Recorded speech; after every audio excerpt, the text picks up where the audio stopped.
Lorsque Talia Dubois accepte un poste de gouvernante au domaine de Beaumont, elle est loin d'imaginer que son propriétaire milliardaire se cache dans l'ombre de sa propre demeure. Tandis qu'elle ouvre courageusement les rideaux qui plongent son monde dans l'obscurité, un lien inattendu se tisse à travers des notes secrètes et des vulnérabilités partagées.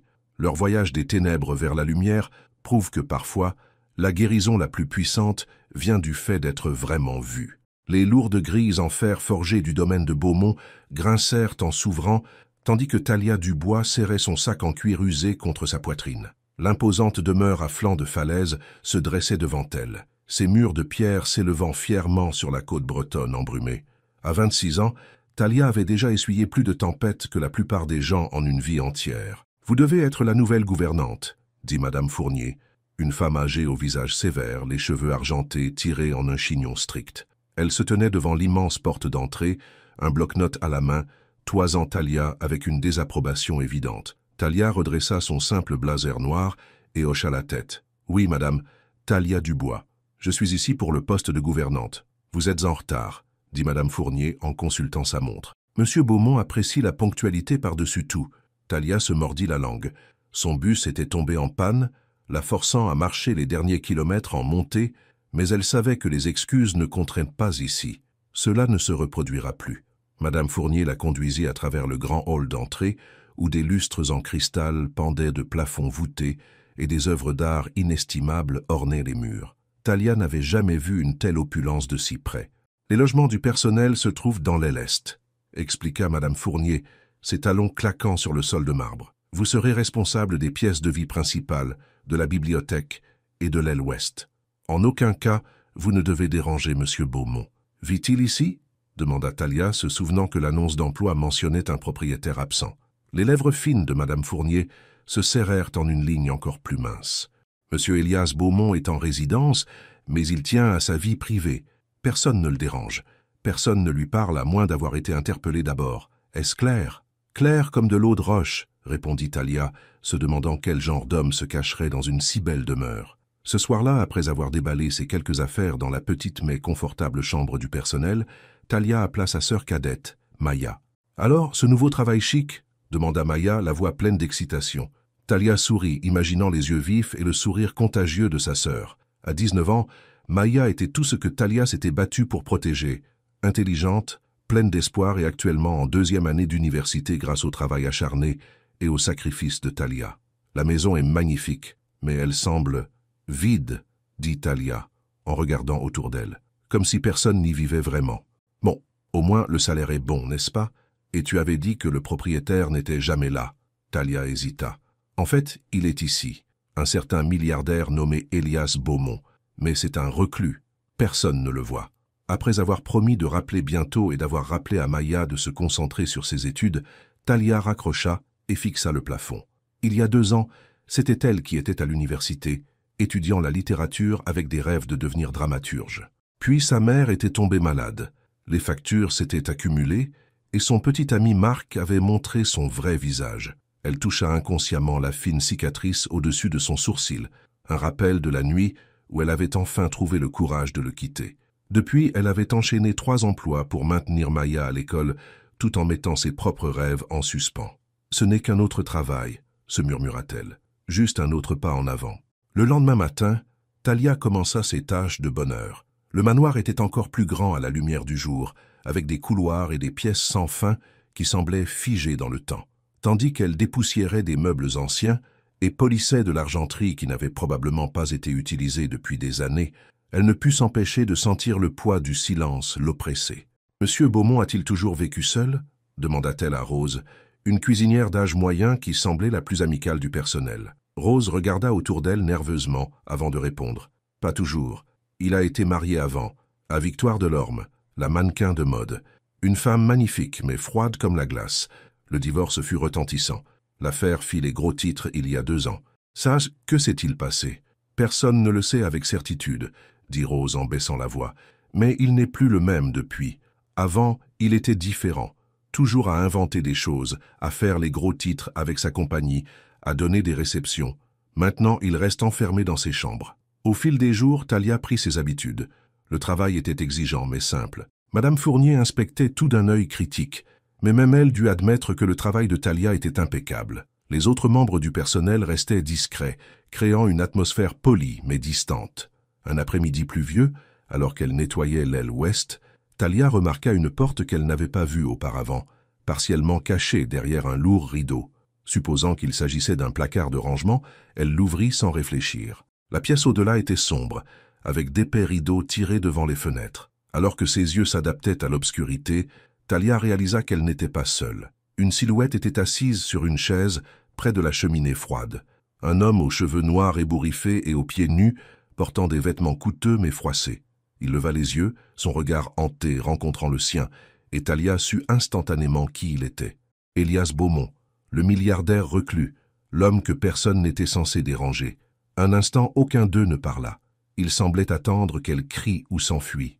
Au lieu de cela, Talia regarda autour de la pièce sombre et dit la première chose qui lui vint à l'esprit. « Vous avez oublié d'ouvrir les rideaux, c'est pour ça que la pièce semble morte. » Avant qu'il ne puisse répondre, elle recula et referma la porte, le cœur battant. Elle venait de briser la règle cardinale du domaine de Beaumont. Cette nuit-là, elle ne put dormir, certaine d'être renvoyée le matin. Mais aucune convocation ne vint de Madame Fournier, aucune mention de sa transgression. Talia se demanda si M. Beaumont avait même signalé l'incident.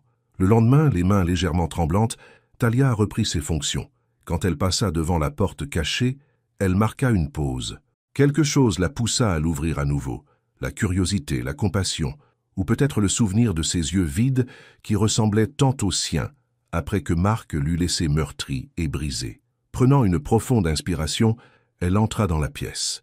L'espace était inchangé, sombre, sans air, oppressant. Monsieur Beaumont n'était pas là, mais des signes de sa présence subsistaient.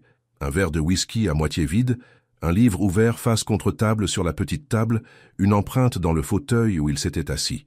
Sans vraiment réfléchir à ce qu'elle faisait, Talia se dirigea vers les lourds rideaux de velours et les tira. La lumière du soleil inonda la pièce, révélant des particules de poussière dansant dans l'air et illuminant une pièce magnifiquement meublée mais négligée.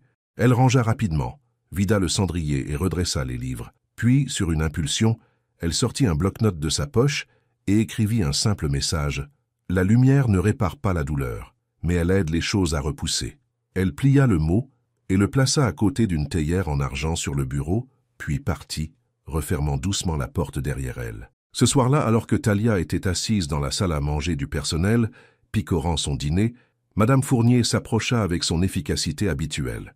« Monsieur Beaumont a demandé que vous poursuiviez vos tâches habituelles dans l'aile ouest, » dit-elle, son ton ne révélant rien, y compris le bureau derrière le rideau. Talia hocha la tête, un soulagement l'envahissant. « Oui, Madame Fournier. Et il m'a demandé de vous donner ceci. » La femme âgée lui tendit un morceau de papier plié avant de s'éloigner. Seule dans sa chambre plus tard, Talia ouvrit le mot d'une main tremblante. L'écriture était nette et précise. « Qui vous a donné la permission de changer mon obscurité ?» Talia fixa les mots. Pas un remerciement, pas une reconnaissance de sa gentillesse, mais un défi. Elle sortit son propre stylo et écrivit une réponse. « La même personne qui vous a donné la permission d'y vivre. Personne. » Le lendemain matin, elle glissa sa réponse sous sa porte, avant de poursuivre son travail. 3 jours s'écoulèrent avant qu'elle ne reçoive un autre mot, celui-ci l'attendant sur son chariot de nettoyage. « Les rideaux laissent entrer trop de lumière. Ça me fait mal aux yeux. » Talia sourit malgré elle et répondit « Alors portez des lunettes de soleil, ou ouvrez-les à moitié. Le compromis, c'est comme ça qu'on survit. » Et c'est ainsi que commença leur étrange correspondance. Chaque jour, Talia nettoyait son bureau pendant qu'il se trouvait ailleurs dans le manoir. Parfois, elle trouvait un mot, parfois, elle en laissait un. Ils ne se parlaient jamais face à face, ne se reconnaissaient jamais s'ils se croisaient dans les couloirs, ce qui était rare car il restait principalement dans ses chambres. Ses messages étaient souvent courts, sarcastiques, parfois amers. « Facile à dire pour vous. Que savez-vous de la douleur ?» Elle répondit avec une simple honnêteté. « La cicatrice au-dessus de mon œil vient de la bague de mon ex-petit ami quand il m'a frappé. Celle sur mon bras est due à la fois où il m'a poussé à travers une porte vitrée. Je connais la douleur. Je connais aussi la guérison. » Le lendemain, son mot l'attendait. « Je suis désolé que cela vous soit arrivé. Est-il allé en prison ?» Talia répondit « Non, son père était juge. Mais je m'en suis sorti et c'est ce qui compte. De quoi vous enfuyez-vous, monsieur Beaumont ?» 2 jours s'écoulèrent sans réponse. Talia craignit d'avoir trop insisté, d'avoir été trop personnelle. Le 3e jour, elle trouva un mot plus long, l'écriture moins maîtrisée. Tout le monde veut quelque chose de moi, mon argent, mon nom, ma compagnie, ma femme, mon ex-femme, voulait l'image, le style de vie, pas l'homme. Quand j'ai cessé d'être utile, elle m'a remplacé, très publiquement, avec mon meilleur ami. Le cœur de Talia se serra en lisant ces mots. Cette nuit-là, elle répondit « Je ne veux rien de vous, sauf que vous ouvriez vos rideaux, et peut-être que vous disiez merci de temps en temps quand je dépoussière vos étagères. » Les semaines passèrent, et leurs notes devinrent plus longues, plus fréquentes. Il lui posa des questions sur sa vie, et elle lui parla de Maya, du décès de leur mère, de ses rêves abandonnés d'écrire des pièces de théâtre. « Pourquoi avez-vous arrêté » demanda-t-il dans un mot. « Parce que le loyer ne se paie pas avec des rêves », répondit-elle, et Maya méritait sa chance à l'université. Sa réponse arriva le lendemain. « Sur quoi écririez-vous si vous le pouviez ?» Talia sourit en écrivant « Les gens qui se cachent derrière des rideaux et ceux qui sont assez courageux pour les ouvrir. » Alors que l'automne laissait place à l'hiver, Talia remarqua des changements subtils dans le manoir. Les rideaux du bureau restèrent désormais partiellement ouverts, des fleurs fraîches apparurent dans des vases, des livres passaient des étagères aux tables et vice-versa, preuve qu'ils étaient lus, et Elias lui-même commença à changer. Par la fenêtre, Talia l'apercevait parfois marcher dans les jardins, toujours solitaire mais au moins sous la lumière du soleil. Ses notes devinrent moins amères, contenant parfois même des traces d'humour. « Mon conseil d'administration a envoyé une autre lettre exigeant que je reprenne le travail, » écrivit-il un jour. « Je leur ai dit que je consultais ma conseillère en intendance pour des questions importantes. » Talia rit aux éclats en le lisant, attirant des regards curieux des autres membres du personnel. Ils avaient remarqué les changements dans l'atmosphère du manoir, mais ignoraient les notes échangées entre la femme de chambre et leur employeur. Un matin, Talia arriva au bureau pour trouver un petit paquet sur le bureau avec son nom dessus. À l'intérieur se trouvait un magnifique carnet relié en cuir et un stylo coûteux. Le mot d'accompagnement disait « Pour vos pièces ». Le monde a assez de réalistes. Il a besoin de plus de rêveurs. Les larmes lui piquèrent les yeux tandis qu'elle passait ses doigts sur le cuir lisse. Cette nuit-là, pour la première fois depuis des années, elle commença à écrire à nouveau. À l'approche de Noël, le personnel bourdonnait de rumeurs. Madame Fournier avait reçu pour instruction de préparer la salle à manger principale pour un petit dîner. La première fois que le manoir recevait des invités depuis avant le divorce. « Qui vient ?» demanda Talia à Rose, tandis qu'elles polissaient l'argenterie ensemble. « Sa sœur et son mari » chuchota Rose avec excitation. « Ils ne se sont pas parlé depuis plus d'1 an. Quelque chose a changé en lui, Talia. Et cela a commencé quand vous êtes arrivée. » Talia garda son visage neutre, mais son cœur s'emballa. Elle n'avait pas réalisé que d'autres avaient remarqué le lien entre son arrivée et la réapparition progressive d'Elias. Cet après-midi-là, alors qu'elle nettoyait le bureau désormais lumineux grâce au soleil d'hiver qui entrait à flot par les rideaux entièrement ouverts, elle trouva Elias l'attendant. C'était la première fois qu'ils se retrouvaient face à face depuis cette première rencontre accidentelle. Il avait l'air différent, toujours mince, mais ses cheveux étaient soigneusement coupés, ses vêtements repassés, ses pieds plus dénudés. Ses yeux, bien que portant encore des ombres, contenaient maintenant autre chose, une étincelle de vie. « Talia !» dit-il, son nom sonnant étrange dans sa voix, après des mois de mots écrits. « Monsieur Beaumont !» répondit-elle, soudain consciente de son uniforme, de son chiffon à poussière à la main, de la vaste différence entre leurs positions. « Elias !» corrigea-t-il doucement. « Après tout ce temps, je pense que vous devriez m'appeler Elias. » Elle hocha la tête, mal à l'aise sous son regard soutenu. « Y a-t-il quelque chose dont vous avez besoin, monsieur ?» Il sembla chercher ses mots. « Le dîner de demain soir, avec ma sœur. Je n'ai pas parlé à quelqu'un en société depuis longtemps. » Talia attendit, sentant qu'il y avait plus. « Voudriez-vous vous joindre à nous ?» demanda-t-il finalement. « Pas en tant que membre du personnel, en tant qu'invité. » La requête la choqua. « Je ne comprends pas. Vous êtes la seule personne à m'avoir dit la vérité depuis des années, » dit-il doucement. « La seule qui m'a vu au plus bas et ne s'est pas enfuie. J'ai besoin d'une amie à cette table. » L'esprit de Talia s'emballa. Une telle invitation brouillerait les lignes entre employeurs et employés, entre leurs mondes. Les autres membres du personnel parleraient. Madame Fournier désapprouverait. « Je ne pense pas que ce serait approprié, » dit-elle avec prudence.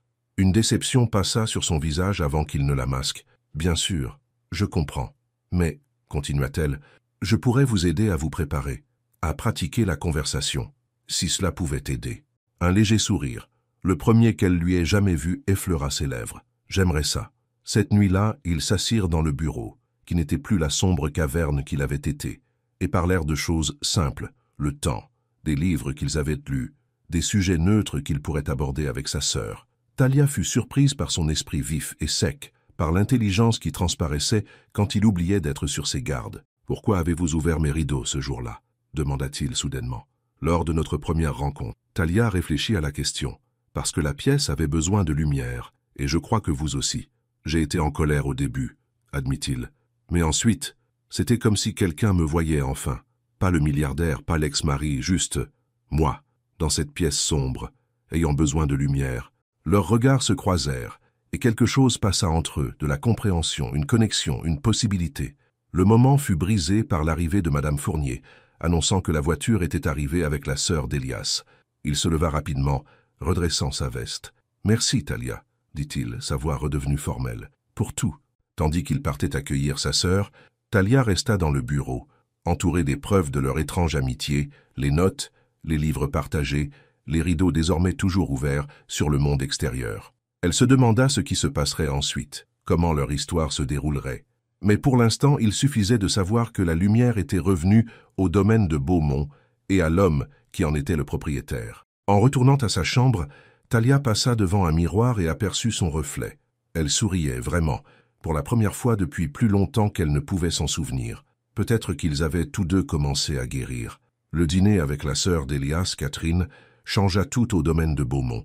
Pour la première fois depuis 2 ans, des rires résonnaient dans la grande salle à manger.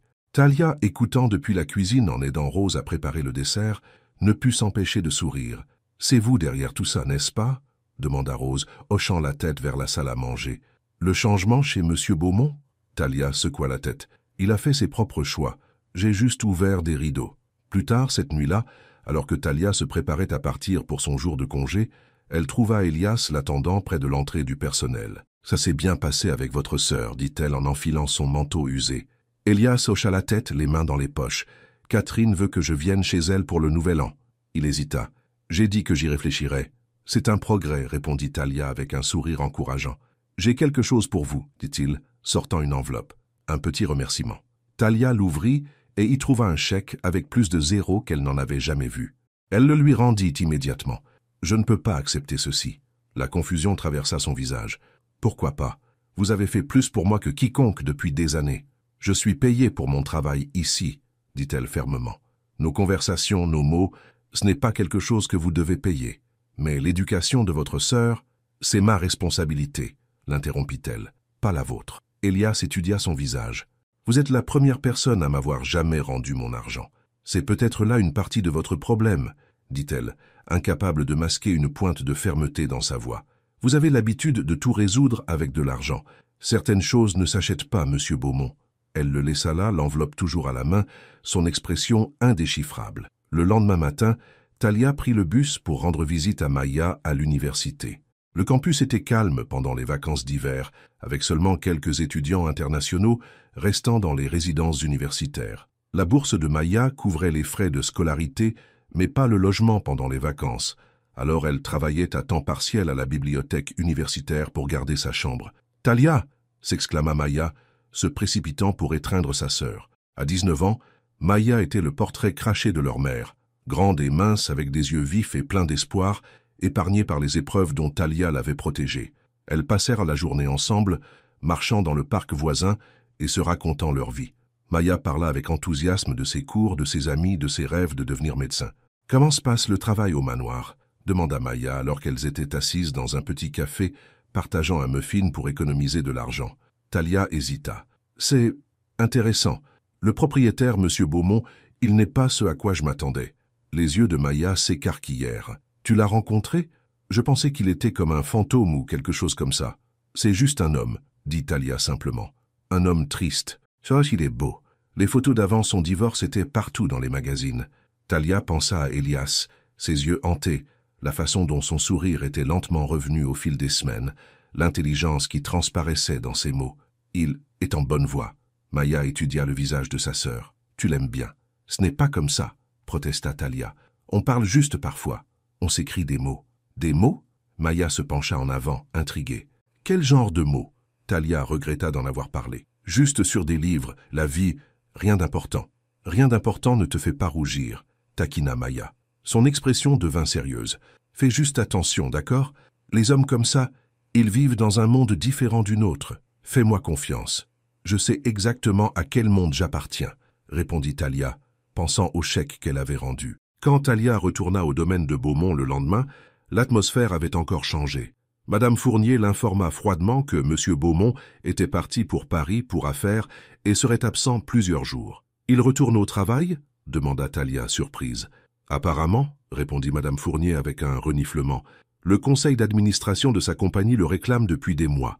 Je suppose qu'il a enfin écouté. » Tandis que Talia vaquait à ses tâches, la maison semblait plus vide qu'avant, bien qu'elle fût exactement comme à son arrivée.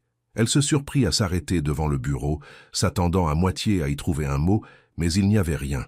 3 jours passèrent, sans nouvelles d'Elias. Talia se dit que c'était mieux ainsi. L'étrange amitié qu'ils avaient nouée avait franchi des limites qui n'auraient pas dû l'être. Il était son employeur, un milliardaire, un homme d'un monde auquel elle ne pourrait jamais appartenir. Le 4e jour, alors que Talia dépoussiérait les étagères de la bibliothèque, Madame Fournier apparut avec son bloc-notes habituel. « Vous avez été demandé au siège social d'Innovation Beaumont », annonça-t-elle, son ton suggérant qu'elle trouvait la requête inappropriée. Talia fronça les sourcils. « La compagnie? Pourquoi? »« Monsieur Beaumont n'a pas partagé ses raisons avec moi, » répondit Madame Fournier d'un ton raide. « Une voiture viendra vous chercher à midi. Portez quelque chose de présentable. » Son regard balaya l'uniforme de Talia avec désapprobation. À midi, Talia se retrouva à l'arrière d'une voiture noire élégante, vêtue de la seule belle tenue qu'elle possédait, une simple robe bleu marine qu'elle avait achetée d'occasion pour des entretiens d'embauche. Le chauffeur ne dit rien tandis qu'il serpentait sur les routes côtières en direction de Nice, laissant la villa isolée derrière eux. Innovation. Dumont occupait une tour rutilante dans le quartier d'affaires, sa façade de verre reflétant le soleil hivernal. Talia se sentit mal à l'aise, alors qu'elle était escortée à travers le hall d'entrée, consciente des regards curieux des employés vêtus de tenues d'affaires coûteuses. L'étage des dirigeants était feutré, avec une moquette épaisse qui étouffait les pas et des œuvres d'art qui coûtaient probablement plus que ce que Talia ne gagnerait de toute une vie. L'assistante qui l'avait accueillie la conduisit à un grand bureau d'angle, doté de baies vitrées donnant sur la baie des Anges. Elias se tenait près des fenêtres, vêtu d'un costume sur mesure qui le transformait du reclus échevelé qu'elle avait rencontré pour la première fois en ce puissant PDG dont le visage avait autrefois fait la une des magazines. Il se retourna à son entrée, son expression impénétrable. « Merci d'être venu », dit-il formellement. Talia resta près de la porte, incertaine. « Avais-je le choix ?» Un léger sourire traversa son visage. « Avec vous, il y a toujours un choix. C'est ce que j'ai appris. » Il désigna un coin salon, et Talia se percha sur le bord d'un fauteuil en cuir, s'efforçant de ne pas montrer son malaise. « Je voulais m'excuser, » dit Elias, s'asseyant en face d'elle. « Pour le chèque, vous avez eu raison de le refuser. » Talia hocha la tête, attendant qu'il poursuive. « Je me suis caché, » avoua-t-il, « non seulement du monde, mais de moi-même, des responsabilités, de la douleur. » Il croisa son regard. « Vos notes, votre honnêteté, m'ont fait réaliser que je ne pouvais plus continuer ainsi. C'est pour ça que vous êtes revenu travailler ?» Il hocha la tête. « En partie. L'entreprise a besoin d'une direction. Les emplois de nombreuses personnes dépendent de décisions que j'ai évitées.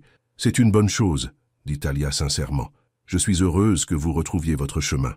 Il y a autre chose, » poursuivit Elias, son ton devenant plus professionnel. « J'ai mis en place un programme de bourse d'études pour les étudiants qui soutiennent financièrement des membres de leur famille durant leurs études supérieures.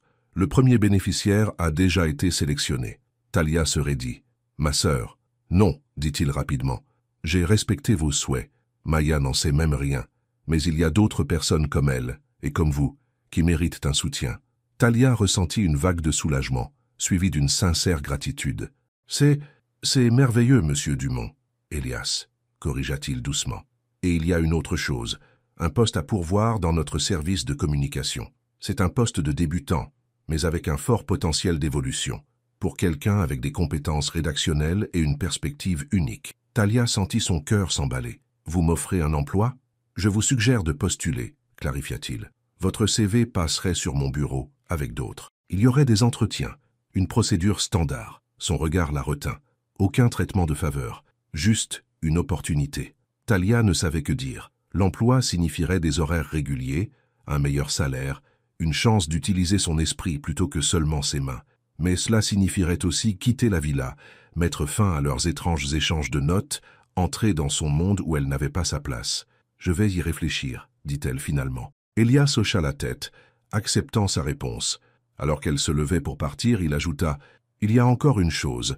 J'organise un événement caritatif pour le réveillon du Nouvel An à la villa. Le premier événement public ici depuis… » Il n'eut pas besoin de finir la phrase. « J'aimerais que vous y assistiez, en tant qu'invité. Je ne pense pas que ce serait approprié, » dit Talia, faisant écho à sa réponse à son invitation à dîner des semaines auparavant. Cette fois, Elias ne céda pas. « L'approprié est surestimé. J'ai besoin d'une amie là-bas, Talia. Quelqu'un qui me voit, moi, pas mon compte en banque. » La vulnérabilité dans sa voix la fit hésiter. « Je vais y réfléchir aussi. » De retour à la villa, Talia trouva le personnel en effervescence pour les préparatifs de l'événement du réveillon du Nouvel An. Des équipes de nettoyage avaient été dépêchées pour polir chaque surface, des fleuristes préparaient des arrangements floraux élaborés et des traiteurs avaient pris possession de la cuisine. « 50 invités !» s'exclama Rose en montrant le menu à Talia. « Y compris le maire et la moitié des milliardaires de la tech de la Côte d'Azur. C'est comme au bon vieux temps. » Madame Fournier était dans son élément, dirigeant le personnel avec une précision militaire. « L'aile ouest doit être impeccable », intima-t-elle à Talia. « Monsieur Dumont a expressément demandé que vous la supervisiez. » Dans les jours qui suivirent, Talia se jeta à corps perdu dans les préparatifs, reconnaissante de la distraction que cela lui offrait de ses pensées concernant l'offre d'emploi d'Elias. Le bureau, qui avait autrefois été sombre et lugubre, fut transformé en un espace lumineux, rempli de fleurs fraîches et de nouveaux livres. Le 30 décembre, Elias revint à la villa. Talia était en train de polir les fenêtres de la bibliothèque lorsqu'elle sentit sa présence derrière elle. « Bienvenue de retour », dit-elle sans se retourner. « C'est étrange », répondit-il. « Pendant 2 ans, cet endroit s'est senti comme une prison. Maintenant, il me semble à nouveau chez moi. » Talia se tourna finalement pour lui faire face. Il semblait différent, toujours sérieux, mais avec une nouvelle énergie, un sens du but qui n'avait pas été là auparavant. « Avez-vous réfléchi à l'emploi » demanda-t-il. « Oui, dit-elle. Je vais postuler, mais je veux être clair. Je ne veux aucune considération spéciale. » Elias hocha la tête. « Et la fête du Nouvel An ?» Talia hésita. « Je n'ai rien à mettre pour ce genre d'événement. » Un sourire effleura ses lèvres. « Je pensais bien que vous diriez ça. » Il lui tendit une carte de visite. « La styliste personnelle de ma sœur. Elle attend votre appel. Considérez-le comme une prime de Noël, pour tout le personnel. » Avant que Talia ne puisse protester, il ajouta « Tout le monde reçoit une allocation vestimentaire pour l'événement. Ce n'est pas un traitement de faveur. » Ce soir-là, Talia appela le numéro sur la carte, s'attendant à moitié à être traitée avec condescendance. Au lieu de cela, la femme fut chaleureuse et serviable, arrangeant un rendez-vous avec Talia le lendemain dans une boutique en ville. L'expérience de shopping fut unlike anything Talia n'avait jamais connu. La boutique ferma pour leur rendez-vous privé et elle fut traitée comme une cliente de valeur, non pas comme une servante qui s'amusait à se déguiser. Après avoir essayé plusieurs options, elle sélectionna une robe simple mais élégante vert émeraude qui la fit se sentir belle sans être ostentatoire. « Excellent choix », approuva la styliste. « Classique, élégante, elle vous va à ravir. » Lorsque Talia tenta de voir l'étiquette de prix, la femme l'arrêta doucement. « Monsieur Dumont s'est occupé de tout.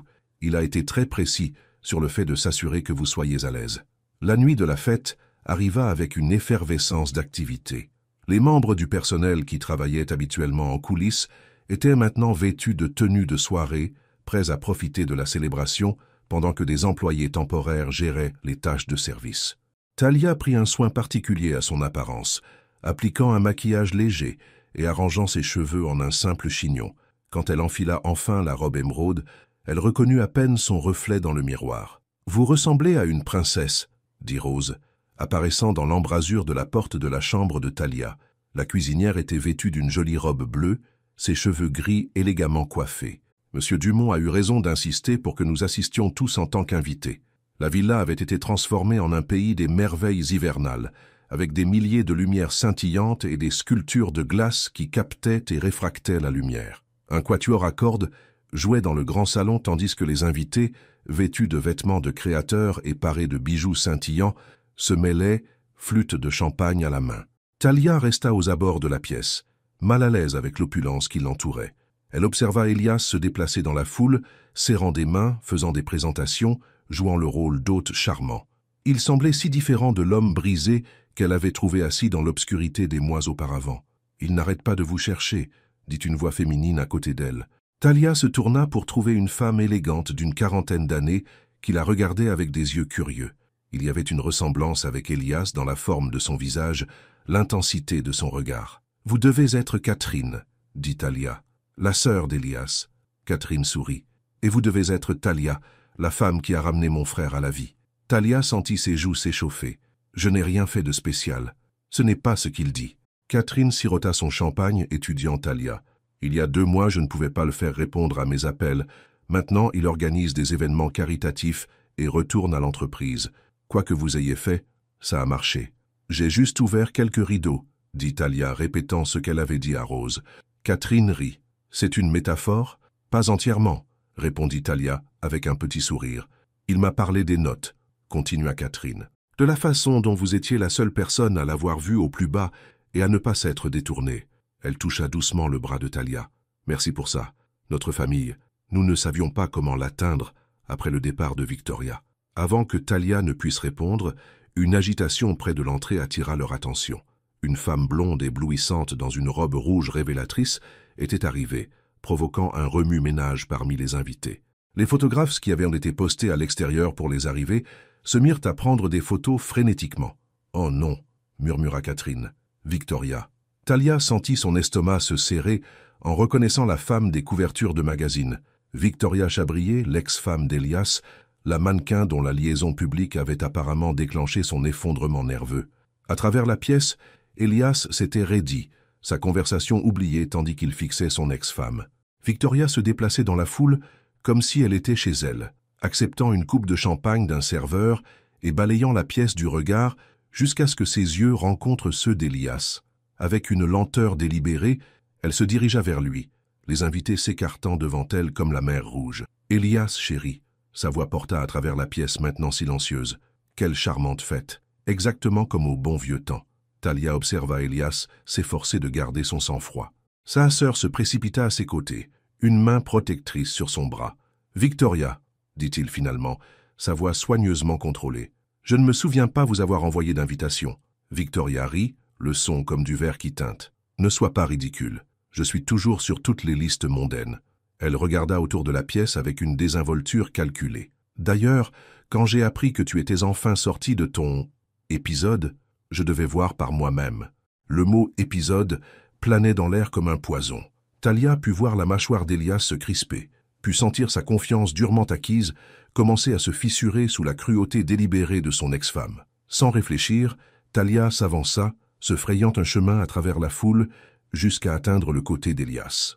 Ses yeux s'écarquillèrent légèrement quand il la vit, un soulagement inondant ses traits. « Monsieur Dumont, dit-elle, assez fort pour que les personnes à proximité l'entendent, le maire s'informait de votre nouvelle initiative éducative. Dois-je le conduire à la bibliothèque où la présentation est installée ?» C'était un mensonge, mais cela lui offrait une échappatoire.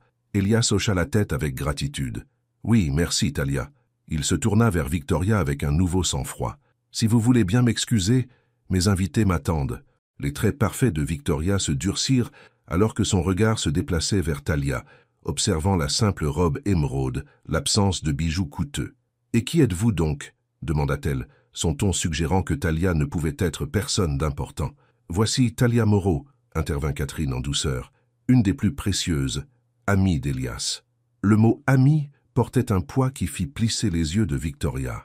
Elle regarda entre Talia et Elias, une expression calculatrice sur son visage. « Comme c'est fascinant !» ronronna-t-elle. « Je ne savais pas que le personnel de maison était invité à ces événements maintenant.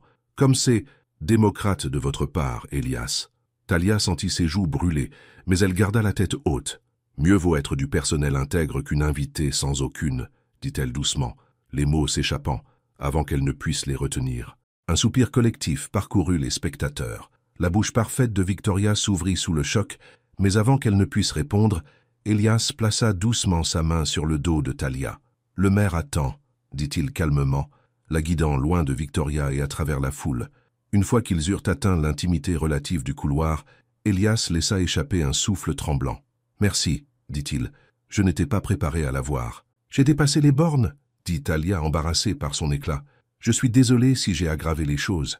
À sa surprise, Elias rit, un rire authentique qui transforma son visage. Aggraver les choses? C'était la première fois que quelqu'un tenait tête à Victoria en mon nom. Son expression s'adoucit en la regardant. Vous êtes remarquable, Talia Moreau. Le moment fut interrompu par Catherine, qui les rejoignit, son visage rougi de rire contenu. Victoria vient de partir en furie, rapporta-t-elle. Apparemment, être remise à sa place par le personnel était trop pour son ego. Talia tressaillit. Je suis vraiment désolée. Je ne sais pas ce qui m'a pris. Moi si, dit Catherine avec un sourire entendu. Elle regarda entre son frère et Talia, puis s'excusa avec tact. Je devrais retourner auprès des invités. Prenez votre temps. Seule dans le couloir, Talia se sentit soudain gênée dans ses atours empruntés. Je devrais probablement y aller aussi. Je n'ai pas vraiment ma place là-dedans. Vous avez votre place partout où vous choisissez d'être, dit Elias fermement.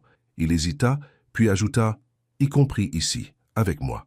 La simple déclaration planait entre eux, remplie de sens non dits. Talia leva les yeux vers lui, ne voyant pas le milliardaire ou l'homme brisé, mais quelque chose entre les deux. Une personne retrouvant son chemin vers elle-même, tout comme elle trouvait son propre chemin. « Il est presque minuit, dit-il doucement. Voulez-vous regarder le nouvel an arriver avec moi? Sur la terrasse ?» Talia hocha la tête, incapable de trouver les mots. Il lui offrit son bras, et elle le prit, le laissant la guider par une porte latérale, sur une terrasse privée surplombant la falaise et l'océan sombre au-delà. L'air nocturne était frais, mais pas froid, et le son de la fête s'estompa derrière eux. Des étoiles scintillaient au-dessus d'eux, rivalisant avec les lumières des navires lointains à l'horizon. « J'ai réfléchi, » dit Elias, tandis qu'il se tenait à la balustrade en pierre. « Au nouveau commencement. » Talia sourit. « Approprié pour le réveillon du Nouvel An. Pas seulement le calendrier, clarifia-t-il. Pour moi, pour ma vie. » Il se tourna pour lui faire face. « Vous aviez raison, vous savez, quand vous avez dit que la pièce semblait morte sans lumière. J'étais mort aussi, à bien des égards. » De l'intérieur, ils purent entendre le compte à rebours commencer, 30 secondes avant minuit. « Je ne sais pas ce qui va se passer ensuite, » poursuivit Elias, sa voix basse et pressante. « Entre nous, je veux dire. Je sais qu'il y a des complications.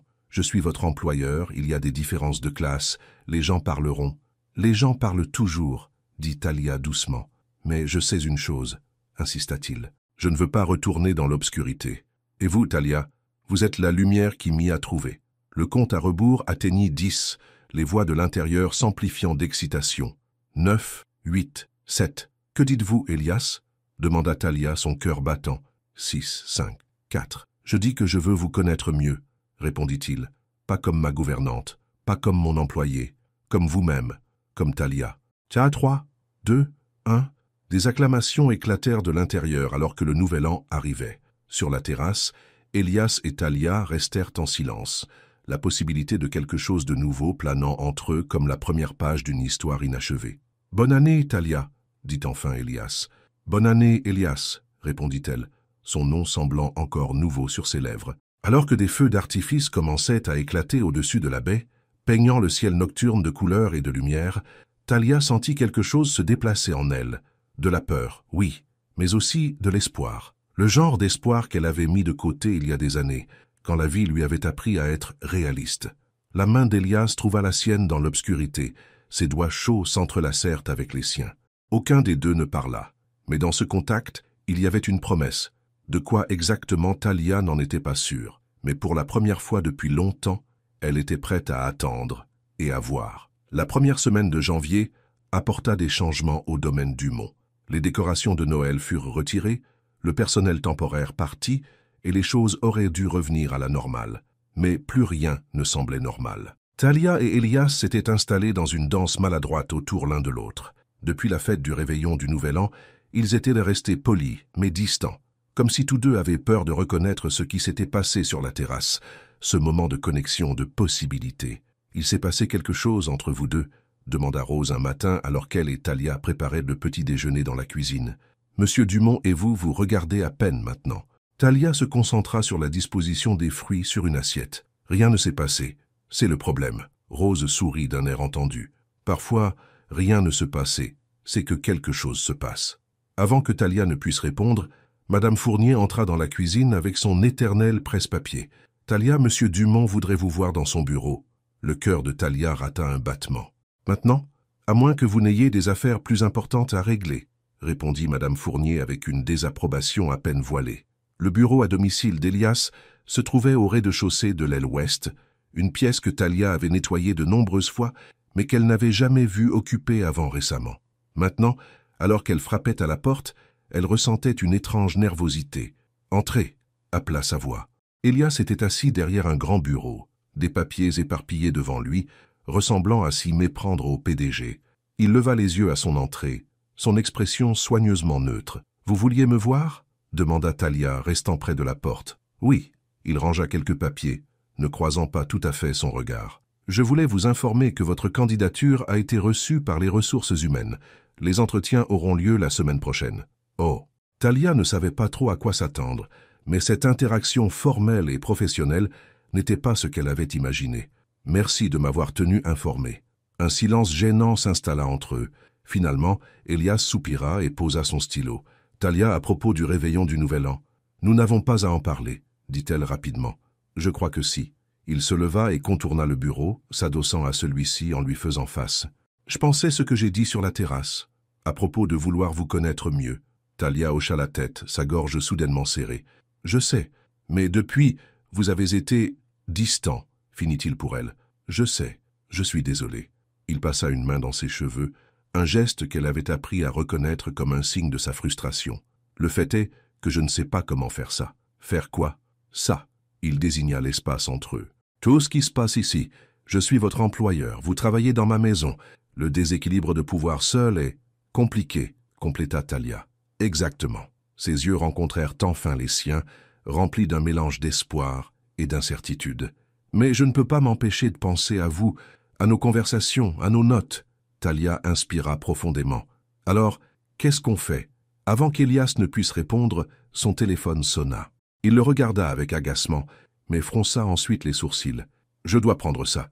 C'est le conseil d'administration. » Talia hocha la tête et se tourna pour partir, mais il lui attrapa la main. « Cette conversation n'est pas terminée, » dit-il doucement. « Juste en pause. » Plus tard ce jour-là, alors que Talia dépoussiérait les étagères de la bibliothèque, elle entendit des voix venant du couloir. Elias et Catherine parlant à voix chuchotée mais tendue. « Vous ne pouvez pas être sérieux, » disait Catherine. « Après tout ce qu'elle a fait, cela ne dépend pas de moi, » répondit Elias. « Elle possède toujours 15% de l'entreprise, qu'elle a obtenu lors du divorce qui vous a presque détruit, » rétorqua Catherine. « Et maintenant elle veut revenir au conseil d'administration, après s'être présentée sans invitation à votre fête et vous avoir humilié en public ?» Talia se figea, réalisant qu'ils parlèrent de Victoria.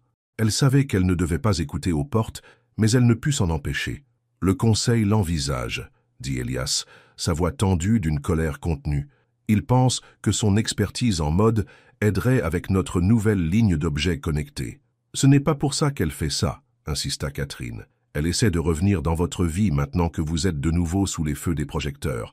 Vous savez comment elle fonctionne. » Leurs voix s'estompèrent, tandis qu'ils s'éloignaient dans le couloir, laissant Talia avec un nœud d'anxiété dans l'estomac.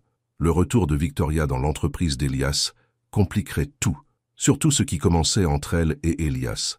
Ce soir-là, Talia reçut un appel de Maya qui pétillait d'excitation. « J'ai eu un entretien pour un stage d'été à l'hôpital universitaire de Nice », s'exclama Maya. « C'est parfait pour mon cursus de pré-médecine et c'est même rémunéré. »« C'est merveilleux », dit Talia, sincèrement heureuse pour sa sœur. « Quand est l'entretien ?»« La semaine prochaine.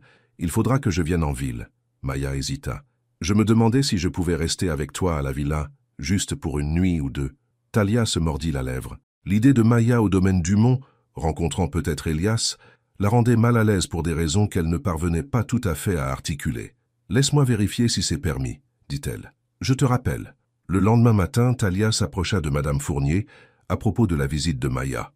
À sa surprise, la gouvernante ne fit aucune objection. « Monsieur de Beaumont a toujours autorisé le personnel à recevoir des membres de leur famille dans l'aile est, » dit-elle. « Assurez-vous simplement qu'elle comprenne les règles concernant la discrétion. » Une fois cela réglé, Léa appela Manon pour confirmer les arrangements.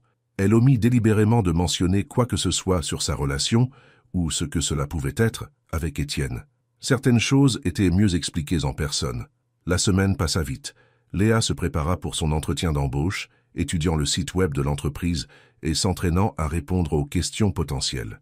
Étienne était souvent absent au bureau, et quand il était à la maison, il maintenait une distance polie, leur conversation précédente étant toujours en suspens, alors que des questions plus pressantes réclamaient son attention.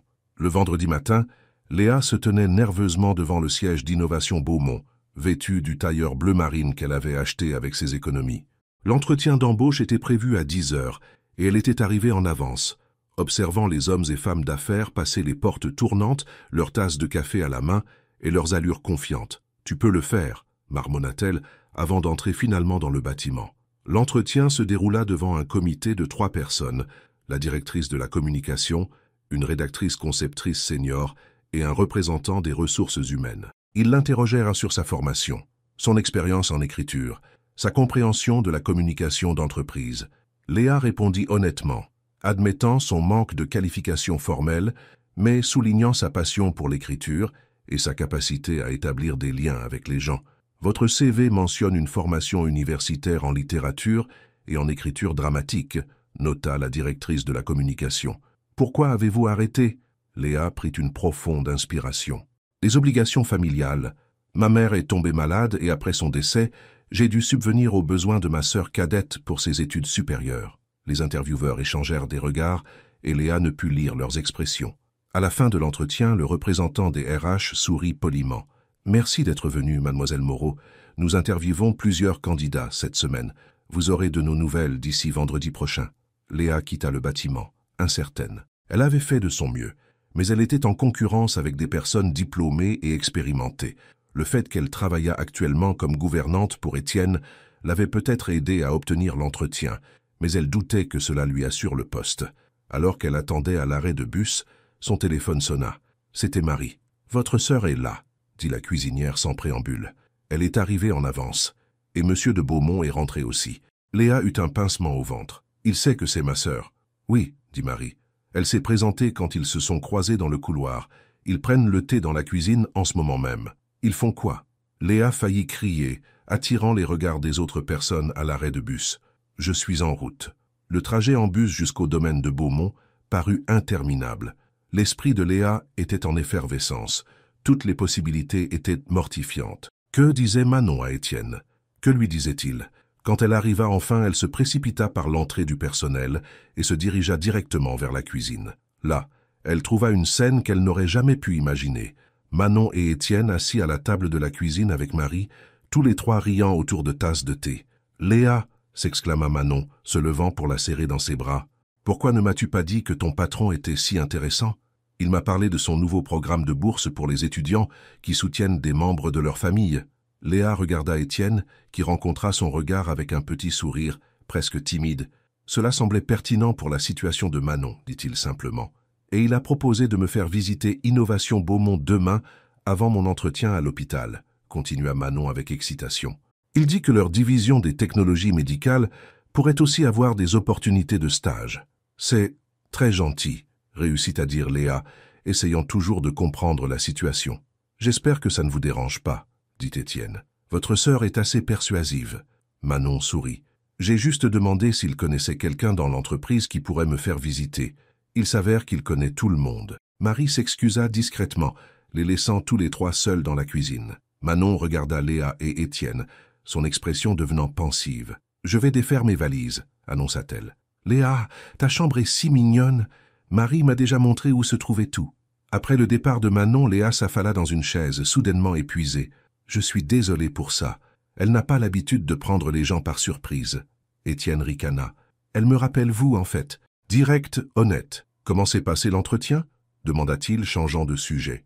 Léa haussa les épaules. « Difficile à dire. Ils étaient très professionnels. »« Comme il se doit, » dit Étienne. « J'ai dit au RH de traiter votre candidature comme n'importe quelle autre. Merci pour ça, » dit Léa sincèrement. « Je ne veux pas de traitement de faveur. » Étienne sembla vouloir en dire plus, mais il se leva à la place. « Je devrais retourner travailler.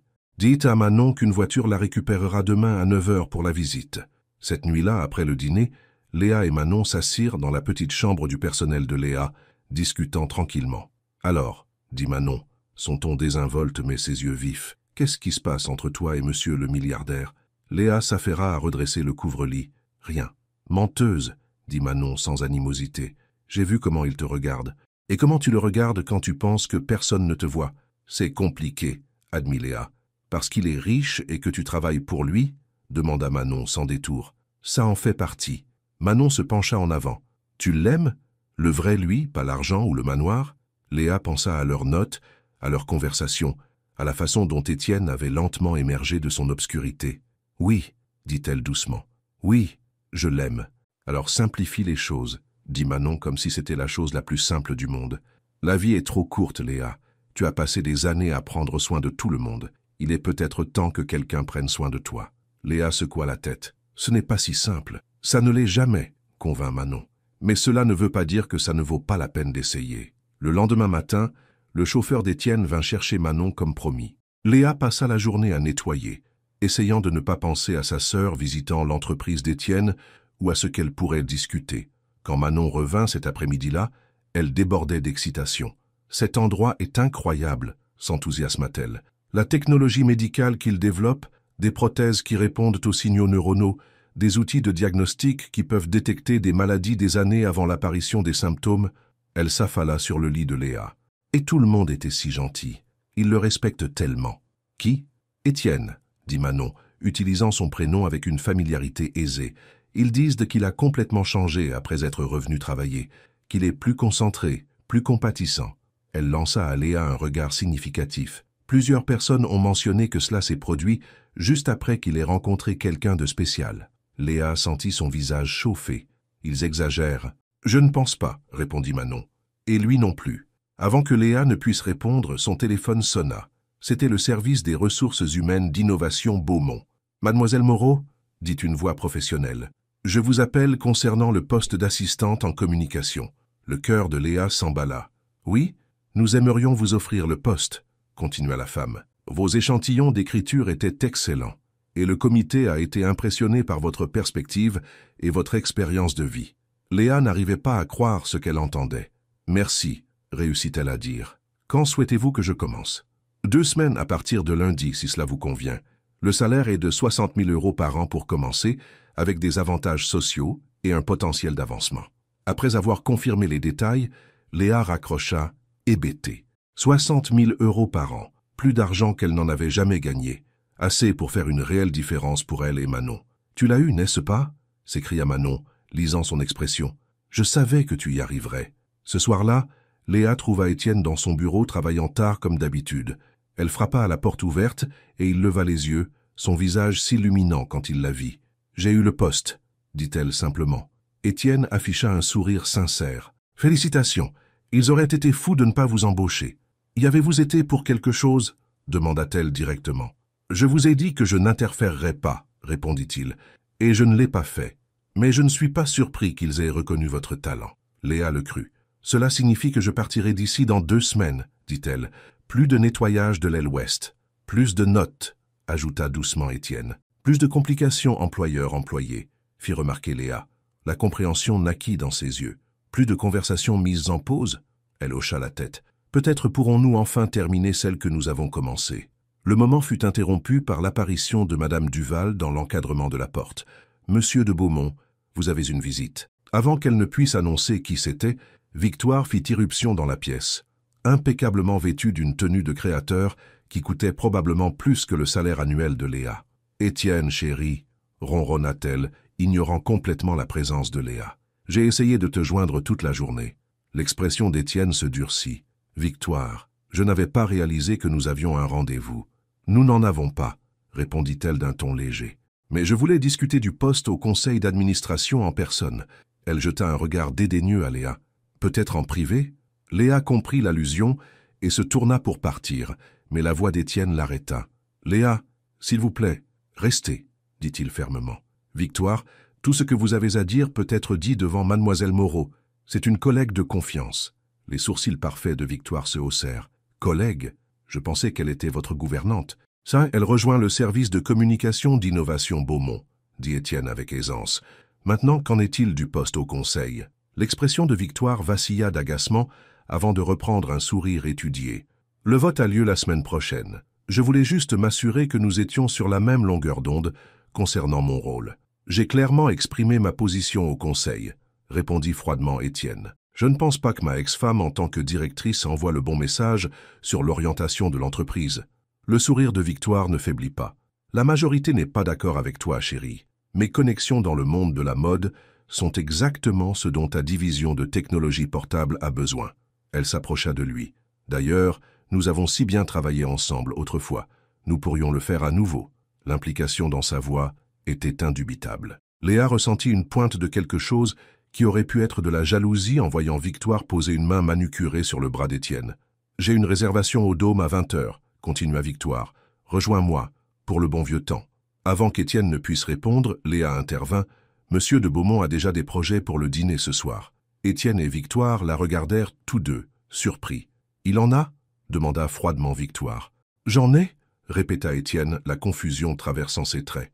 Léa soutint son regard. « Oui, avec moi, pour célébrer ma nouvelle position. » La compréhension naquit sur le visage d'Étienne, suivie de quelque chose comme de l'admiration. « C'est exact, dit-il. Je suis désolé, Victoire. Peut-être une autre fois. » Le parfait sang-froid de Victoire se fissura légèrement alors qu'elle les regardait, calculant clairement les implications. « Je vois, » dit-elle finalement.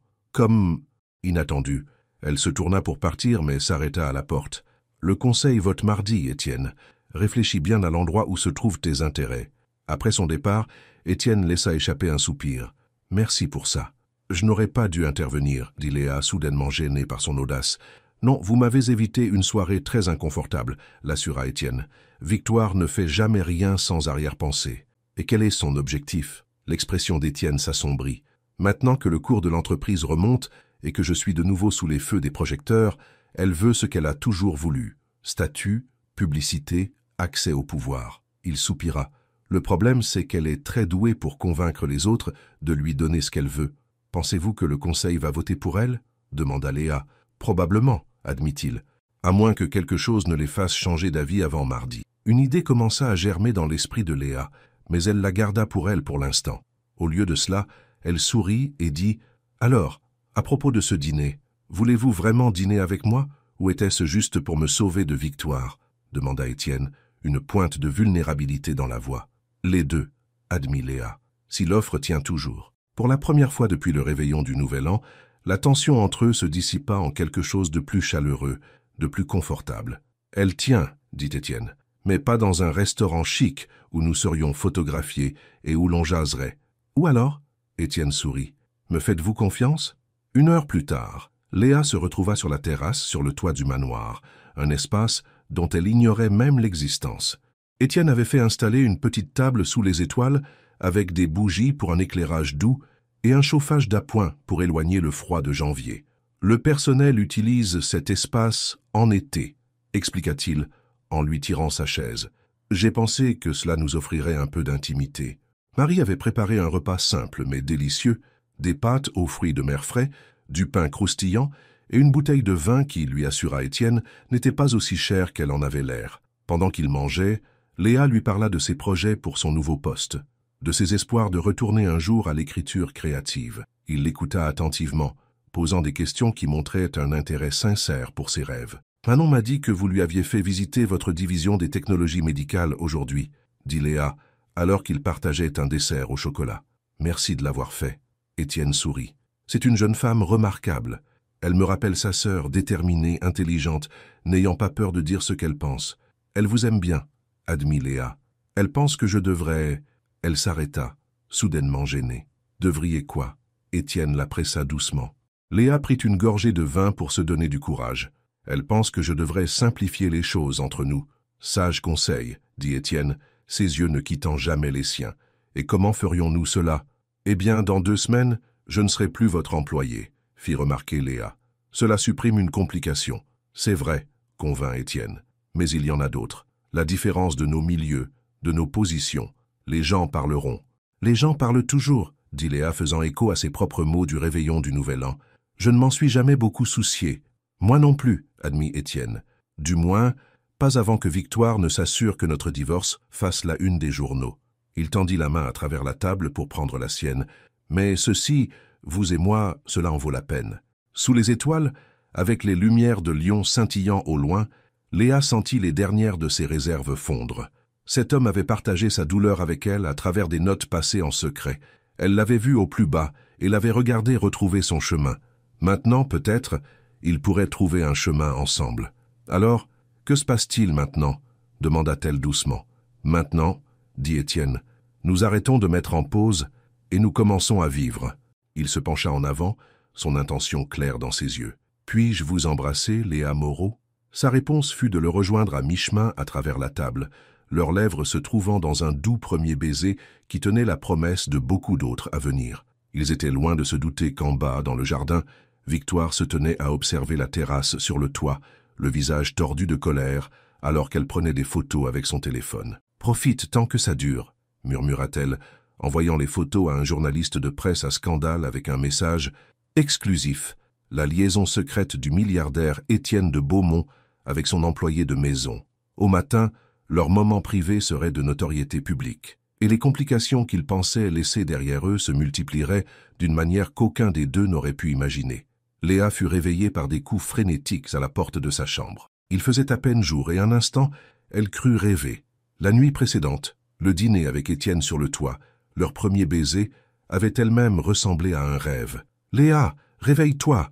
C'était Marie, sa voix urgente. Enfilant une robe de chambre, Léa ouvrit la porte et trouva la cuisinière tenant une tablette, son expression sombre. « Vous devez voir ça », dit Marie, lui tendant l'appareil. L'écran affichait un site de potin avec le titre « Romance secrète du milliardaire avec sa femme de ménage.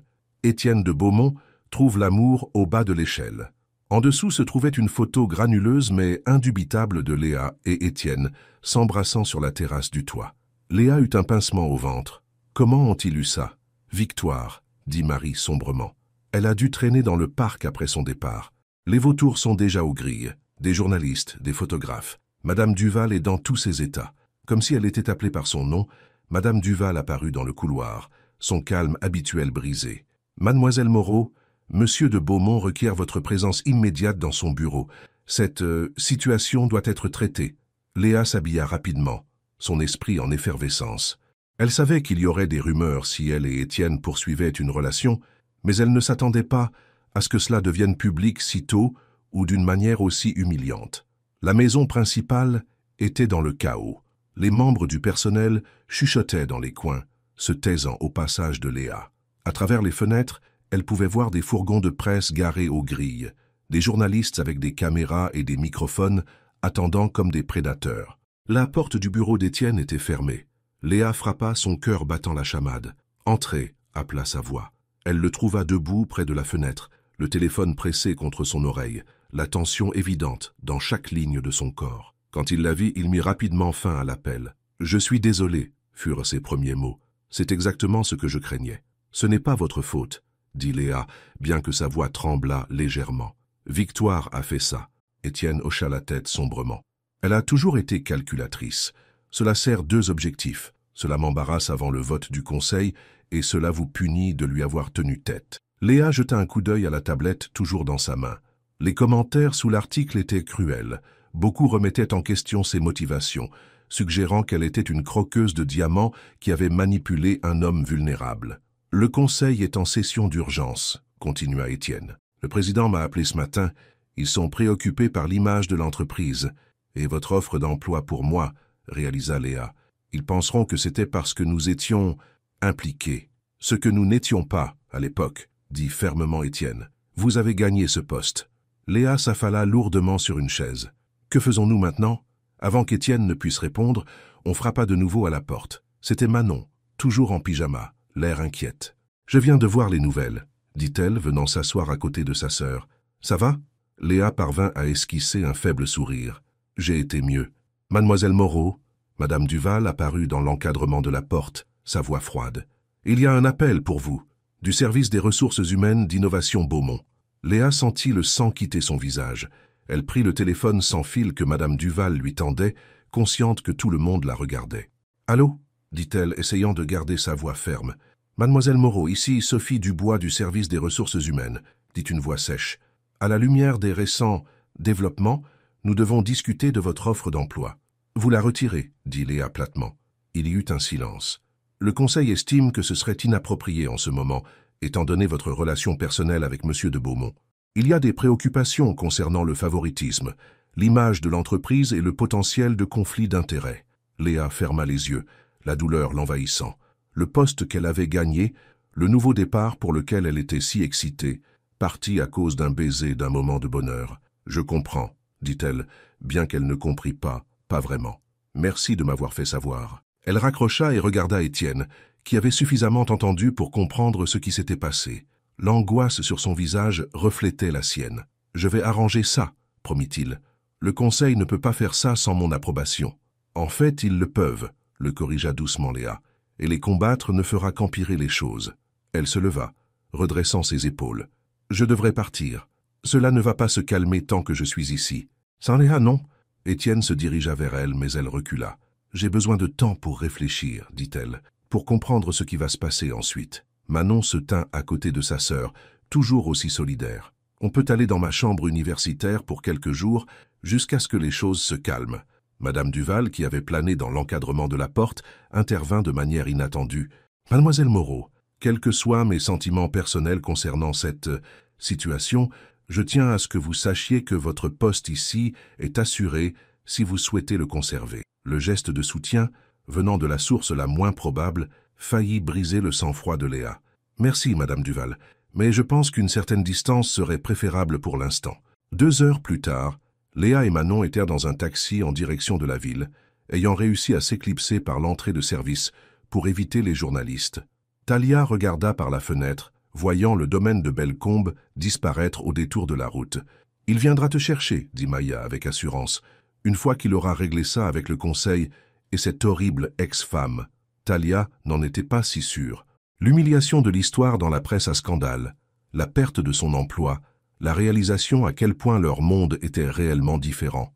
Tout cela semblait trop lourd à surmonter. « Peut-être que certaines choses sont juste trop complexes pour être démêlées, » dit-elle doucement. Les jours suivants passèrent comme dans un flou. Calfeutrée dans la petite chambre d'étudiante de Maya, Thalia regarda de loin l'histoire exploser dans les médias. Certains la dépeignaient comme une croqueuse de diamants calculatrice. D'autres en faisaient un conte de fées sur le milliardaire et la gouvernante. Rien de tout cela ne lui semblait vrai. Elias l'appela et lui envoya des messages à plusieurs reprises, mais Thalia n'était pas prête à parler. Que dire? Leur bref moment de bonheur lui avait coûté son emploi et les avait soumis tous deux au ridicule public. Le 3e jour, Maya revint de ses cours avec une expression déterminée. « Assez de traîner les pieds, » annonça-t-elle. « J'ai fait des recherches. » Elle étala des impressions sur son bureau, articles de presse, rapports financiers, publications sur les réseaux sociaux. Victoria Delaunay n'essaie pas seulement de revenir au conseil d'innovation Bellecombe, expliqua-t-elle. Elle est en difficulté financière. Sa ligne de mode est en faillite et elle a besoin de la connexion Bellecombe pour la sauver. Thalia fronça les sourcils. « Comment sais-tu tout ça? J'ai des amis à l'école de commerce qui savent comment trouver des registres publics, » dit Maya avec un sourire. « Le fait est qu'elle est désespérée. C'est pourquoi elle s'en prend à Elias maintenant, et pourquoi elle voulait tout gâcher pour toi. Tu es une menace pour ses plans. » Thalia secoua la tête. « Je ne suis une menace pour personne. Je ne suis qu'une gouvernante qui s'est retrouvée dépassée. »« Non, » dit Maya fermement. « Tu es la femme qui a aidé Elias Bellecombe à se retrouver, qui a tenu tête à Victoria quand personne d'autre ne l'aurait fait, qui a obtenu un poste par ses propres mérites. » Elle attrapa les épaules de Thalia. « Et tu es ma grande sœur qui n'abandonne jamais, jamais. » Avant que Thalia ne puisse répondre, son téléphone sonna. C'était Rose. « Thalia, tu dois revenir, » dit la cuisinière sans préambule. « Les choses s'effondrent ici. »« Que veux-tu dire, Monsieur Bellecombe ?»« Il ne va pas bien, » expliqua Rose. « Après ton départ, il a eu une énorme dispute avec le conseil. Quand ils n'ont pas voulu réintégrer ton offre d'emploi, il a menacé de démissionner de son poste de PDG. »« Il quoi ?» Thalia n'arrivait pas à croire ce qu'elle entendait. « Ils ont pris son bluff. Victoria a travaillé en coulisses, convainquant les membres clés du conseil qu'il était émotionnellement instable. Ils l'ont mis en retrait temporaire et ont nommé un PDG par intérim jusqu'à ce que les choses se calment. »« C'est ridicule, » protesta Thalia. « Il a fait un travail extraordinaire depuis son retour. »« Je le sais, et tu le sais, » dit Rose. « Mais Victoria est très persuasive. Et maintenant, il s'est de nouveau enfermé dans ce bureau. Les rideaux sont tirés. Il ne laisse entrer personne. C'est comme si les derniers mois n'avaient jamais eu lieu. » Thalia sentit un frisson lui parcourir l'échine. Elias, seul dans l'obscurité à nouveau, à cause d'elle. « Que puis-je faire ?» demanda-t-elle. « Reviens, » supplia Rose. « Tu es la seule qui l'écoutera. » la seule qui sache comment l'atteindre. Après avoir raccroché, Talia s'assit en silence, réfléchissant. Maya la regardait, attendant. « Je dois y retourner », dit finalement Talia. Maya hocha la tête. « Je sais, mais pas seulement pour le sauver à nouveau, pour vous battre pour ce que vous méritez tous les deux. » « Et comment je fais ça ?» Maya sourit. « J'ai peut-être une idée. » Le lendemain matin, Talia retourna au domaine de Bellecombe. La frénésie médiatique s'était un peu calmée, avec seulement quelques photographes persistants encore campés aux grilles. Elle se glissa par l'entrée de service où Madame Fournier l'attendait. « Il ne veut pas sortir », rapporta la gouvernante, une réelle inquiétude dans la voix. « Même pas pour manger. »« Ça, j'ai d'abord besoin de voir la proposition de Victoria pour le conseil », dit Talia, surprenant Madame Fournier. Celle qu'elle a soumise à Innovation Bellecombe. « Mais pourquoi diable ?»« S'il vous plaît, » interrompit Talia. « C'est important. » À contre-cœur, Madame Fournier la conduisit au bureau d'Elias, où le document reposait sur son bureau, parmi des papiers éparpillés. Talia le lut rapidement, ses soupçons confirmés par ce qu'elle y trouva. Elle sortit alors son téléphone et appela Maya. « Tu avais raison, » dit-elle. « Elle prévoit de concéder sous licence le nom Bellecombe pour sa ligne de mode. C'est de ça qu'il s'agit. Elle a besoin de la réputation de l'entreprise pour sauver sa marque. »« Je te l'avais dit Maya d'un ton suffisant. As-tu trouvé la preuve des problèmes financiers ? Tout est là dans la proposition. Elle la présente comme un partenariat stratégique, mais les chiffres ne correspondent pas. Elle en a beaucoup plus besoin qu'Innovation Bellecombe. »« Parfait, » répondit Maya. « Maintenant, va chercher ton homme, et n'oublie pas ce que nous avons répété. » Avec une détermination renouvelée, Talia se dirigea vers l'aile ouest, et le bureau où tout avait commencé des mois auparavant. La porte était fermée à clé, mais elle avait toujours ses clés de personnel. Prenant une profonde inspiration, elle entra. La pièce était sombre, les rideaux tirés comme la première fois. Elias était assis dans la même chaise près de la cheminée froide, fixant le vide. « Tu as oublié d'ouvrir les rideaux, » dit Talia doucement. « C'est pour ça que la pièce semble morte. » Sa tête se releva brusquement, ses yeux la trouvant dans l'obscurité. « Talia ?» Sans attendre d'invitation, elle traversa la pièce et ouvrit grand les rideaux, exactement comme elle l'avait fait ce premier jour. La lumière du soleil inonda la pièce, faisant grimacer Elias. « Que fais-tu ici » demanda-t-il, sa voix rauque de ne pas avoir été utilisée. « Je répare les choses » répondit-elle, « à commencer par ces rideaux. » Il détourna le regard. « Tu aurais dû rester loin. C'est plus sûr pour toi. Plus sûr, peut-être, mais pas mieux. » Elle se plaça devant lui. « Tu recommences, Elias. Te cacher dans l'obscurité au lieu de te battre. »« J'ai essayé de me battre, » dit-il amèrement. « J'ai menacé de démissionner s'ils ne te rendaient pas ton emploi. Ils ont pris mon bluff. Alors maintenant tu abandonnes? Tu laisses Victoria gagner ?» Ses yeux brillèrent de colère. « Que voudrais-tu que je fasse? Le conseil m'a mis sur la touche. Les médias ont fait de toi soit une croqueuse de diamants, soit une victime. Tout ce que je touche se transforme en cendres. » Talia s'agenouilla devant sa chaise, le forçant à la regarder. « Non, tout ce que tu caches se transforme en cendres. Tout ce pourquoi tu te bats a une chance de grandir. » Elle prit ses mains dans les siennes. « Je ne suis pas tombée amoureuse du milliardaire ou du PDG. Je suis tombée amoureuse de l'homme qui m'écrivait des mots sur les livres et les rêves, qui me voyait comme plus qu'une simple gouvernante, qui a été assez courageux pour revenir dans la lumière, même si ça faisait mal. » L'expression d'Elias s'adoucit. « Je suis désolé pour l'emploi, pour les médias, pour tout ça. Pas moi, » dit Talia fermement, « parce que ça m'a amené ici, à toi. Et maintenant, nous allons arranger les choses, ensemble. » Elle le tira sur ses pieds. « D'abord, tu vas prendre une douche et te changer.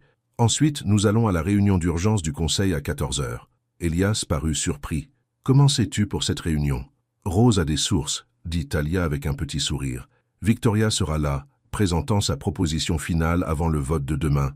Nous devons y être aussi. »« Ils ne te laisseront pas entrer, » prévint Elias. « Regarde-moi faire, » répondit Talia, une lueur déterminée dans les yeux. 4 heures plus tard, Talia se tenait à côté d'Elias dans l'ascenseur d'Innovation Bellecombe, se dirigeant vers la salle du conseil au dernier étage. Elle portait son tailleur bleu marine, ses cheveux tirés en arrière dans un style professionnel. Les recherches de Maya étaient dans un dossier sous son bras. « Es-tu sûr de ça ?» demanda Elias, ayant l'air plus lui-même dans un costume impeccable, bien que la tension se lise dans les rides autour de ses yeux. « Non, » admit Talia, « mais je suis sûr de nous. Quoi qu'il arrive là-dedans, nous l'affronterons ensemble. » La salle du conseil se tut à leur entrée. 12 personnes étaient assises autour d'une longue table, avec Victoria à une extrémité à côté d'un homme que Talia reconnut comme le président du conseil. Les yeux de Victoria s'écarquillèrent sous le choc, puis se plissèrent de colère à leur vue. Elias, dit le président manifestement mal à l'aise, c'est une réunion à huis clos, et mademoiselle Dubois n'est certainement pas autorisée à être ici. En fait, dit Elias, sa voix plus forte que Thalia ne l'avait imaginé, en tant qu'actionnaire majoritaire d'Innovation Bellecombe, j'ai le droit d'assister à toute réunion du conseil. Et mademoiselle Dubois est ici en tant que ma conseillère. Victoria rit un rire sec. Conseillère? C'est comme ça qu'on appelle ça maintenant? Mademoiselle Delaunay, intervint Thalia, surprenant tout le monde, y compris elle-même. Je crois que vous étiez sur le point de présenter votre proposition de partenariat stratégique entre Innovation Bellecombe et votre marque de mode. Le sourire parfait de Victoria vacilla. En effet, avant que nous ne soyons si rudement interrompus. « S'il vous plaît, continuez », encouragea Thalia, prenant place à l'extrémité vide de la table. Elias s'assit à côté d'elle, un léger sourire flottant sur ses lèvres. Reprenant son calme, Victoria se lança dans une présentation soignée sur les synergies entre sa marque de mode et la technologie portable de Bellecombe. Elle parla d'expansion de marché, d'alignement de marques et de bénéfices mutuels. Quand elle eut terminé, le président hocha la tête d'un air approbateur. « Merci, Victoria. Le Conseil votera demain, mais je pense parler au nom de beaucoup d'entre nous en disant que votre proposition a du mérite. Avant de conclure, dit Thalia se levant, j'aimerais présenter des informations supplémentaires à l'examen du Conseil. C'est très inhabituel, protesta le président. Tout comme permettre à l'ex-femme d'une entreprise de rejoindre son conseil pour un gain personnel, rétorqua Thalia. Elle ouvrit son dossier et commença à distribuer des documents. Ce sont les registres financiers publics de Victoria Delaunay Création. Comme vous pouvez le voir, l'entreprise perd de l'argent depuis 6 trimestres consécutifs. Elle est au bord de la faillite. Victoria se leva brusquement. C'est scandaleux. Où avez-vous obtenu ces documents? Les registres publics, répondit Thalia calmement. Le même endroit où j'ai trouvé les saisies sur les biens de votre entreprise et la poursuite de vos fabricants pour factures impayées. Les membres du conseil commencèrent à murmurer, examinant les papiers avec des expressions préoccupées. Ce partenariat n'est pas une question d'alignement stratégique, poursuivit Thalia. Il s'agit pour Victoria d'utiliser le nom et les ressources de Bellecombe pour renflouer son entreprise en faillite. Ce qui serait acceptable si elle était honnête à ce sujet, mais ce n'est pas le cas. Le visage de Victoria avait pris une teinte rouge alarmante. Vous n'avez aucun droit. Vous n'êtes qu'une femme de ménage qui s'est introduite par séduction dans la vie d'Elias. La pièce se tut à son explosion. Thalia prit une profonde inspiration, se souvenant des conseils de Maya sur le fait de rester calme. « Oui, j'étais gouvernante au domaine de Bellecombe, » reconnut-elle. « Je n'en ai pas honte. J'ai pris ce poste pour soutenir ma sœur à l'université après la mort de notre mère. Avant cela, j'étudiais la littérature et l'écriture de pièces de théâtre, jusqu'à ce que la vie s'en mêle. » Elle regarda autour de la table, croisant le regard de chaque membre du conseil. « J'ai postulé pour un poste dans votre département de la communication sur la base de mes qualifications, et l'offre m'a été faite avant qu'il n'y ait quoi que ce soit de personnel entre M. Bellecombe et moi. Cette offre a été retirée non pas parce que je n'étais pas qualifié, mais parce que Victoria Delaunay a vendu des photos à la presse à scandale pour nous embarrasser tous les deux. » Elias se tenait à côté d'elle, sa main cherchant la sienne. « Membre du conseil, vous m'avez mis en retrait parce que vous avez remis en question mon jugement. Mais demandez-vous, qu'est-ce qui témoigne d'un meilleur jugement? S'associer à une entreprise en faillite par loyauté mal placée envers une ex-femme qui a maintes fois démontré sa volonté de nuire à cette entreprise pour son profit personnel, ou reconnaître le talent et l'intégrité, quelle que soit l'origine ou la position de quelqu'un. » Le président s'éclaircit la gorge avec embarras. « Tout cela est très dramatique, mais que proposez-vous exactement? » « 2 choses, dit Elias fermement. Premièrement, rejeter la nomination de Victoria au conseil et sa proposition de partenariat, sur la base des informations financières que Thalia a fournies. Deuxièmement, réintégrer l'offre d'emploi de Thalia rattachée au directeur de la communication et non à moi, pour éviter toute apparence d'irrégularité. Victoria frappa sa main sur la table. « C'est absurde! Vous ne pouvez pas prendre la parole de cette personne insignifiante plutôt que la mienne. » « Cette personne insignifiante, dit Elias, sa voix dangereusement basse, a vu de la valeur en moi quand tout le monde ne voyait qu'un homme brisé. Elle m'a dit la vérité quand tout le monde me disait ce que je voulais entendre. Si c'est ça, être une personne insignifiante, alors peut-être avons-nous besoin de plus de personnes insignifiantes dans cette entreprise. » Le président les étudia pensivement. « Mademoiselle Delaunay, je pense qu'il serait préférable que vous vous retiriez pendant que le conseil discute de ces questions. » Victoria ramassa ses affaires, lançant un regard venimeux à Thalia, avant de sortir de la pièce à grandes enjambées. Talia et Elias la suivirent, attendant dans le couloir pendant que le conseil délibérait. C'était, Elias sembla à court de mots, terrifiant, admit Talia. Mes genoux tremblent encore.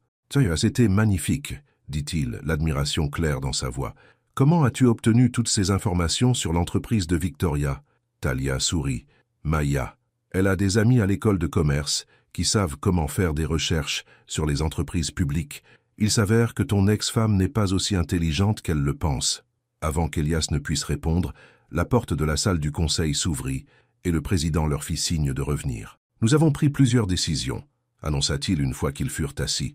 Premièrement, la nomination de Victoria Delaunay au conseil a été rejetée. Deuxièmement, le retrait temporaire d'Elias Bellecombe est terminé, avec effet immédiat. Troisièmement, l'offre d'emploi de Talia Dubois au département de la communication est réintégrée avec une structure de rapport révisée pour éviter les conflits d'intérêts. Un soulagement submergea Talia. Ils avaient réussi. Et enfin, poursuivit le président, le Conseil souhaite vous présenter formellement ses excuses à tous les deux pour avoir permis à des affaires personnelles d'interférer avec les décisions commerciales. Mademoiselle Dubois, vos éclairages d'aujourd'hui étaient impressionnants. Monsieur Bellecombe, il semble que votre jugement n'était pas altéré, après tout. Alors qu'ils quittaient le bâtiment ensemble, Talia sentit un poids s'enlever de ses épaules. « Qu'est-ce qui se passe maintenant ?» demanda-t-elle, faisant écho à sa question du toit. Elias la regarda, la lumière du soleil illuminant son visage. Plus d'ombre, plus de cachette. Maintenant, nous construisons quelque chose de nouveau, ensemble. 6 mois plus tard, Talia se tenait dans les coulisses d'un petit théâtre à Paris, le cœur battant à tout rompre en regardant le public prendre place. Sa première pièce était sur le point d'être présentée, une histoire sur un homme enfermé dans l'obscurité et la femme qui lui a ouvert les rideaux. Maya lui serra la main. « Ils vont t'adorer, ma grande. Ça n'a pas d'importance qu'ils aiment ou non, » répondit Talia honnêtement. « Je l'ai écrite pour moi, pour nous. » Son travail chez Innovation Bellecombe s'était avéré être tout ce qu'elle avait espéré. Son approche directe et honnête de la communication lui avait valu une promotion en quelques mois. Plus important encore, cela lui avait donné la stabilité et la confiance nécessaires pour reprendre l'écriture pendant son temps libre. 5 minutes avant le lever de rideau, annonça le régisseur. Elias apparut à côté d'elle, élégant en costume, mais sans la rigidité corporative qu'il portait autrefois comme une armure. « Nerveuse ?» demanda-t-il. « Terrifiée », admit Talia. « Et s'il déteste ?»« Impossible », dit-il, embrassant son front. Mais même si c'était le cas, cela ne changerait rien à ce qui compte. Au cours des 6 mois écoulés depuis la réunion du Conseil, ils avaient surmonté ensemble la dernière tempête médiatique. La presse à scandale avait finalement perdu tout intérêt lorsque leur relation s'était avérée n'être ni un scandale ni un conte de fées, mais quelque chose de réel et durable. Ils avaient pris les choses lentement, délibérément. Talia avait gardé sa chambre de personnel au manoir pendant 2 mois, tout en travaillant à l'entreprise. Maintenant son indépendance jusqu'à ce qu'elle soit sûre de ses sentiments. Elias avait respecté ses limites, ne la poussant jamais, toujours patient. Lorsqu'elle emménagea finalement dans la maison principale en tant que sa partenaire et non plus son employé, cela lui sembla juste, un choix fait librement, les yeux ouverts sur les défis comme sur les possibilités. « En place tout le monde !» appela le régisseur. Elias lui serra la main une dernière fois. « Merde, je serai au premier rang. » Alors qu'il se tournait pour prendre sa place, Talia le retint par le bras. « Je t'aime », dit-elle simplement. Ils avaient déjà prononcé ces mots, mais ce soir, d'une certaine manière, ils portaient un poids supplémentaire. Elias sourit, un sourire franc et sincère qui la faisait toujours chavirer. « Je t'aime aussi. Maintenant, va changer le monde avec tes mots, tout comme tu as changé le mien. » Les lumières s'éteignirent, et Talia regarda depuis les coulisses les rideaux s'ouvrir sur son histoire, leur histoire. Un homme dans l'obscurité, une femme avec la lumière, 2 mondes qui entrent en collision et créent quelque chose de nouveau dans l'espace qui les sépare. Sur scène, une actrice jouant Talia ouvrit les rideaux d'un décor conçu pour ressembler au bureau du domaine de Bellecombe. La lumière du soleil, artificielle mais efficace, inonda la scène. « Tu as oublié d'ouvrir les rideaux », dit-elle à l'acteur assis dans l'obscurité. C'est pour ça que la pièce semble morte. Dans le public, Elias fouilla dans sa poche, sentant la petite boîte en velours qu'il portait depuis des semaines, attendant le bon moment, peut-être ce soir, après le spectacle, avec la femme qu'il aimait célébrant son triomphe. Sur scène, la lumière continua d'affluer, illuminant tous les coins sombres, montrant la beauté qui avait toujours été là, attendant juste d'être vue. tout comme eux, tout comme l'amour. Fin.